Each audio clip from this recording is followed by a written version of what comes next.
حول الصحراء الغربية، وقوله إن المفاوضات يجب أن تتضمن مقترحات من كل من المغرب وجبهة البوليساريو. مع ضيفي مشاهدينا الكرام عبر الأقمار الصناعية من الرباط، أولا الدكتور عبد الرحيم منار سليمي رئيس المركز المغاربي للدراسات الأمنية وتحليل السياسات. دكتور منار سليمي، أهلا بك ومرحبا، شكرا جزيلا لك على تلبية الدعوة. أهلا سي حكيم. مرحبا بك ورحبا وأنت سيد منار سليمي بضيفي أيضا في الاستوديو، وأشكره على قبول الدعوة. سيد غيث مباريك الملحق الإعلامي لمكتب جبهة البوليساريو في باريس، أهلا بك ومرحبا. أهلا بك وبضيفك الكريم. مرحبا بكما. إذن غوتيريس يقترح إعادة إطلاق عملية المفاوضات بروح جديدة مفعمة بالحيوية على حد تعبيره، ما تعليقكما على تقريره الجديد هذا؟ أبدأ معك أولا من الرباط الدكتور عبد الرحيم منار سليمي رئيس المركز المغاربي للدراسات الأمنية وتحليل السياسات، أهلا من جديد. أهلا وسهلا. تقرير غوتيريس يجب أن ننظر إليه من 3 زوايا أساسية. أولا، عقلية جديدة، عقلية أوروبا الغربية مختلفة عن بان كيمون ومختلفة عن المبعوث الأممي السابق كريستوفر روس. أولا من زاوية أنه كيف ما جرى في منطقة القرقرات بأنه تحت المسؤولية الكاملة لجبهة البوليساريو وطالبها بالانسحاب بدون شروط. هذا مع العلم أن البوليساريو كان يحاول أن يجسد الأزمة في المغرب. المسألة الثانية أنه يصحح الوضع الأول، وهو أنه كانت هناك مطالب من طرف البوليساريو بتوسيع صلاحيات القوات الأممية. هو يشير إلى أن هناك آلية مستقلة، وهذه الآلية المستقلة هي المجلس الوطني لحقوق الإنسان والمجالس الجهوية في المناطق الجنوبية المغربية. أيضا مسألة أساسية وهي مطلب البوليساريو بالاستفتاء لم يرد نهائيا في التقرير. وأيضا فكرة تقرير المصير، هو دعا في سابقة يمكن أن نقول بأنها تحول كبير وتجاوز لفكرة الستينات، دعا إلى إعادة النظر في مفهوم وطبيعة حق تقرير المصير. جيد، وسنأتي بالتفاصيل على هذا الأمر وهذه النقاط نقطة بنقطة، ولكن ما يهمني هي النظرة العامة لهذا التقرير. تقول عقلية جديدة تصحح الأوضاع. المغرب وفق مصدر في الخارجية أيضا يقول أن هذا التقرير أكثر موضوعية من تقارير سابقة. سيد غيث مباريك، اللهجة تغيرت ووسائل الإعلام المغربية تعتبره إيجابيا ومتوازنا، هل تعتبره أنت كذلك أيضا؟ وجبهة البوليساريو بأنك تمثل. نعم. شكرا جزيلا وشكرا لضيفك الكريم. مرحبا. أعتقد أن الأمين العام الجديد للأمم المتحدة أنطونيو غوتيريس حاول في تقريره أن يكون هذا التقرير متوازي لإرضاء الطرفين.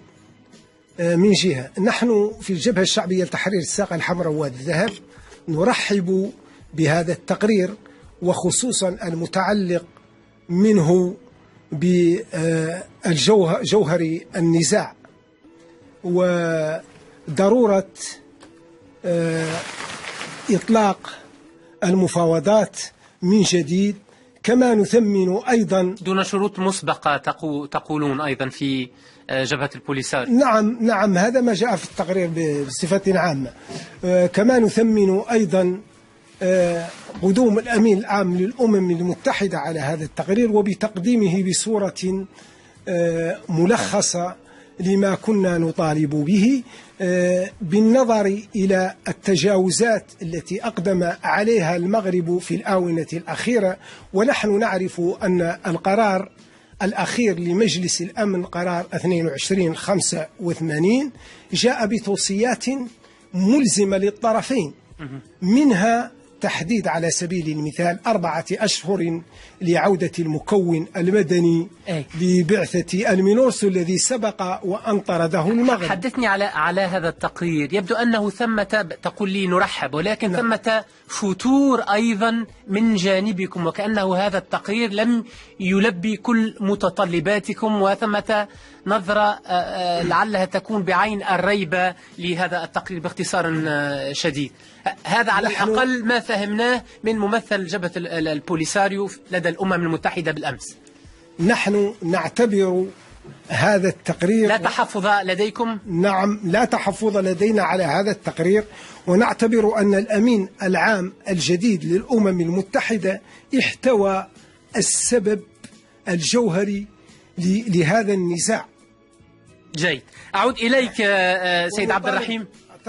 ومطالبة المغرب أيضا بالاستمرار والتنازل أكثر، وهذا ما طلبه نعم. سيد غوتيريس من نعم. كلا الطرفين، مع إمكانية إشراك في مرحلة لاحقة الجزائر وموريتانيا أيضا. سيد منار سليمي، استمعت إلى رأي ضيفي في الاستوديو سيد غيث مبارك بشأن ترحيبه بهذا التقرير، تقرير الأمين العام للأمم المتحدة أنطونيو غوتيريس. هل تعتبر كلامه خطابا سياسيا، أم أنه فعلا من وجهة نظرك أيضا تبدو جبهة البوليساريو راضية على هذا الأمر؟ أقول هذا الكلام خاصة أن بعض المنابر الإعلامية التابعة لجبهة البوليساريو في منذ أن صدر هذا التقرير رأت هذا التقرير أن التقرير مليء بالحشو، يتطرق إلى تفاصيل مملة، يتحدث عن هوامش دون الخوض في لب الموضوع، يحاول حتى صرف الانتباه عن الأزمة الحالية. ردك على هذا الأمر دكتور منار سليمي؟ أعتقد بأن هناك داخل قيادة البوليساريو هناك اختلاف، وهذا واضح. هناك من يرحب وهناك من يعارض التقرير. الجزائر تعارض التقرير وتعتبر بأنه سلبي، ولكن دعني أتحدث مع الأخ الذي يوجد معك. إذن معنى هذا أنكم اليوم تقرون، هذا واضح، لأن التقرير يقر بمسؤوليتكم على ما وقع في القرقرات، أنكم عرضتم وقف إطلاق النار إلى الخطر، أيضا أنكم اليوم فعلا بات واضح بأنكم لم تعودوا مقتنعين بمسألة الاستفتاء، وأن تقرير المصير الذي درستكم الجزائر الذي يعود إلى الستينات بات متجاوز، وهذا واقع موجود في القانون الدولي اليوم. أكثر من ذلك، هناك إشارة في تقرير الأمين العام بأنكم النزاع ليس بينكم وبين المغرب، النزاع هو بين المغرب والجزائر. هذا واضح، لأنه غوتيريس في تقريره يوسع هذه المسألة ويدخل أطراف أخرى. وأعتقد بأنه اليوم من خلال هذه التناقضات الموجودة لدى جبهة البوليساريو بات واضح بأن غوتيريس يتوجه بالملف ليكون بين المغرب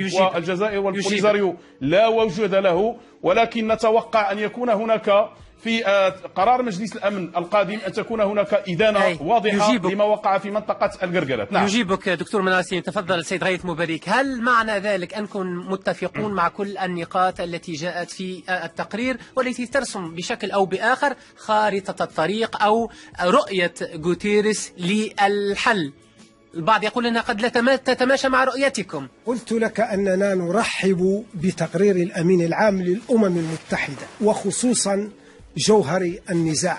ما قاله الأستاذ منار سليمي مجرد مخالطات لما يقوم به المغرب كل مرة. فالمغرب هو الذي قام بطرد المكون المدني. أي لا ترجع بي إلى الوراء، حدثني عن التقرير. لا ترجع بي الوراء. نعم، هذا مرتبط كله. أنا أسألك نقطة بنقطة. يعني ما فهم من هذا التقرير أن مثلا المسألة الرئيسية والحيوية هي مسألة تقرير المصير، لا تعني بالضرورة الاستفتاء. هذا ما فهم من التقرير. لا، نحن أجبه على النقاط التي أثارها لو سمحت. إذن نحن نطالب كما يطالب المجتمع الدولي بتقرير مصير الشعب الصحراوي الذي تضمنه كل المواثيق الدولية، والذي جاء في كل القرارات السابقة للأمم المتحدة. ما جاء في تقرير الأمين العام الجديد هو مطالبة المغرب بالتنازل، بالتقديم المزيد من التنازلات،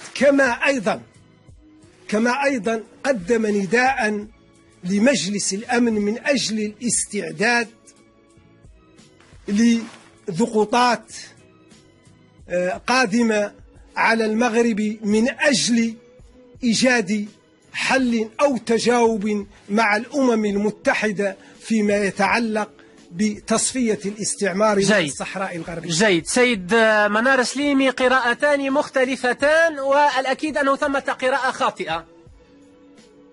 لن أقول بأن الأخ يقدم مغالطات كما قال، لن أدخل في هذا السجال، ولكن دعني هنا أوضح. نعم. التقرير يقول بأن المغرب في منطقة القرقرات لم يكن هناك استعمال لقوات مسلحة، واضح جدا. ويشير إلى مسؤولية البوليزاريو. التقرير واضح، يقول بأن تقرير المصير يجب أن يعاد فيه النظر، بمعنى هناك ولا يعني بالضرورة وقعت في الميدان. سيد منار السليمي، لا كلامك يعني في سياق كلامك ما فهم بشكل واضح من هذا التقرير أن تقرير المصير لا يعني بالضرورة الاستفتاء. الاستفتاء ليس المخرج الوحيد القابل للتطبيق. هو يشير بمعنى لما يقول بأن هناك يجب إعادة النظر في تقرير المصير، هو يشير إلى مقترح الحكم الذاتي. لماذا؟ لأنه يقول، لاحظ معي بأنه يقول بأن المفاوضات يجب أن تكون واقعية. ودع الأخ ينتبه بأن غوتيريس يقفز على مرحلة روس ومرحلة بان كيمون ويعود إلى استنتاجات فالسون في سنة 2008 لما اعتبر بأن ما يطالب به البوليزاريو هو مستحيل وغير واقعي. يجب أن نقرأ جيدا هذا التوجه. هو يعيد الملف بطريقة أخرى، يصحح الأوضاع، ويبدو بأن الأخ ليست له معلومات كثيرة عن ما ورد في التقرير، لهذا فهو لن يستطيع بمعنى أن يجيب. هم اليوم في ورطة، موجودون في المنطقة العازلة ولا يعرفون هل يتقدموا أم يتراجعوا، ينتظرون أمر من القايد صالح في الجزائر. ثم أكثر من ذلك هم صدموا بهذا التطور في القانون الدولي الذي هو يجيبك سيد منار السليمي.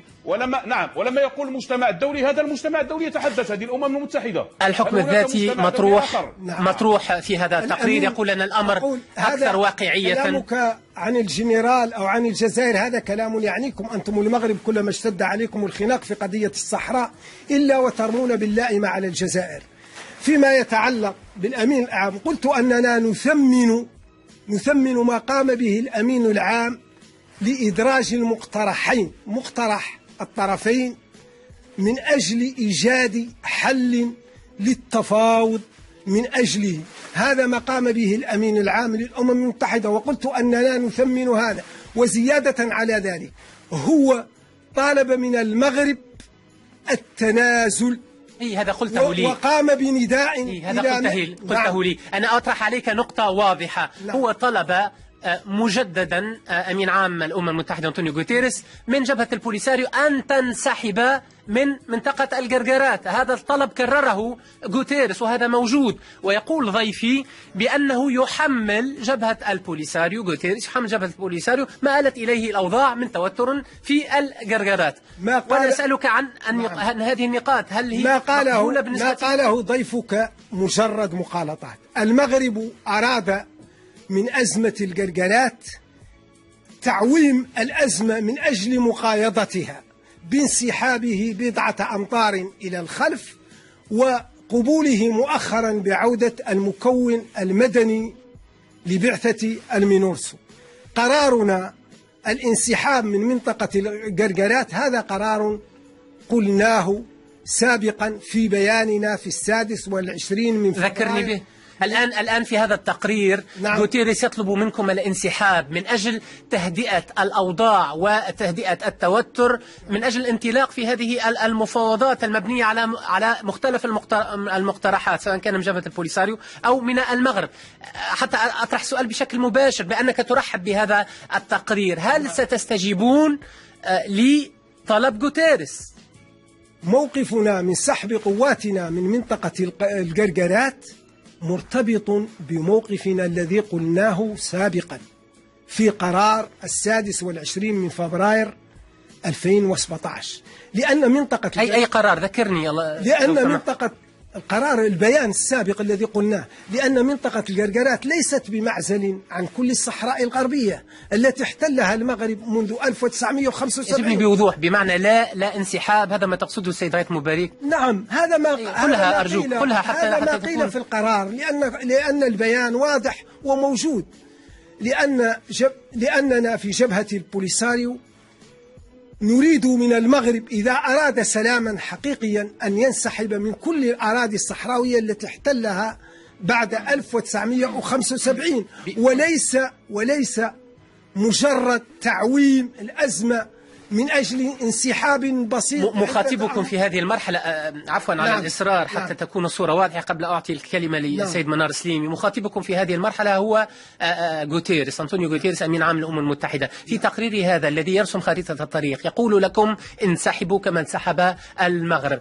يعني في جملة واحدة فقط، هل ستنسحب جبهة البوليساريو من أجل بدء مرحلة جديدة من المفاوضات المفعمة بالحيوية ولملاء الثقة، لأنه يجب أن يكون هناك حل؟ أقول لك أستاذ حكيم أن انسحاب جبهة البوليساريو من منطقة القرقرات مرتبط بانسحاب المغرب من كل المناطق التي احتلها من الصحراء الغربية. معناها أنه سيكون انسحابا مشروطا. سيد عبد الرحيم منار سليمي، ردك على هذا الأمر؟ لغة الأمين العام في تقريره واضحة، وسيأتي هذا في قرار مجلس الأمن: انسحاب من منطقة القرقرات بدون شروط. البوليساريو اليوم هو في مواجهة مع مجلس الأمن وليس في مواجهة مع المغرب. أكثر من ذلك أنه يتحمل خلال هذه المرحلة مسؤولية كل ما يمكن أن يقع في هذه المنطقة. ودعني أوضح نقطة لم ينتبه إليها الأخ: لأول مرة هناك إشارة واضحة ستربط بين البوليساريو وبين تجمع الجماعات الإرهابية الموجود في المنطقة. بمعنى لما يأتي غوتيريس ويقول بأن هناك مخاطر وجهت ضد المغرب وضد القوات الأممية، معنى هذا أن البوليساريو هو المسؤول. إذن الأخ ربما لا يعرف ما يقول. أكثر من ذلك معلوماته قديمة، يتحدث عن بيان 26 يوم أمس. كان وهنا لن أكون محل قيادتكم، يوم أمس كان هناك تصريح لقيادتكم وقال لن ننسحب. إذن جدي معلوماتك، كان تصريح بعد صدور تقرير الأمين العام. إذن واضح هناك ورطة ولن يجيبك. هذه المسألة قلتها في نقاش مع قيادات متعددة منهم على قناتكم، ليس لديه الجواب. الجواب موجود لدى القايد صالح الرئيس الجزائري الجديد الذي ربما هو يعرفه، هو الذي لديه الجواب. سيأمركم بالانسحاب أو يدفعكم نحو مؤامرة عسكرية طائشة. أنه ثمة تناقضات داخلية الآن حول جبهة البوليساريو، أن الموقف لم يتبلور بعد بشكل واضح مما يمكنك أنت كممثل لجبهة البوليساريو وملحق عليها من مكتب جبهة البوليساريو في باريس أن تتحدث بطلاقة عن هذا ودون قيود عن هذا الأمر، حتى مختلف الأطراف تحدد موقفها. تحدثت بطلاقة وقلت له إذا كان الأستاذ على اطلاع بالبيان الذي قدمناه في 26 من فبراير، نحن نرفض الانسحاب من منطقة القرقرات ما دام المغرب محتلا للصحراء الغربية، لأن منطقة القرقرات ليست إلا نقطة واحدة، فالمشكل أكبر من منطقة القرقرات. ثانيا أقول لك أن ضيفك الكريم السيد الأستاذ منار سليمي يعرف في قرارات نفسه أنه يدافع عن الباطل مثله مثل باقي المغاربة، لكنه لا يستطيع القول بذلك وأنا أعذره، لكن لا بأس. أقول له ولكل الشعب المغربي أن من يظن أن الشعب الصحراوي سيتنازل عن حقه في تقرير المصير فهو واهم وغير مدرك للأمور. نحن شعب إذا أقسم أوفى بقسمه، ونحن أقسمنا أن نموت أحرار أو نعيش أحرار. نقطة أخيرة نهائية في أقل من دقيقة لكما سيد عبد الرحيم منار سليمي.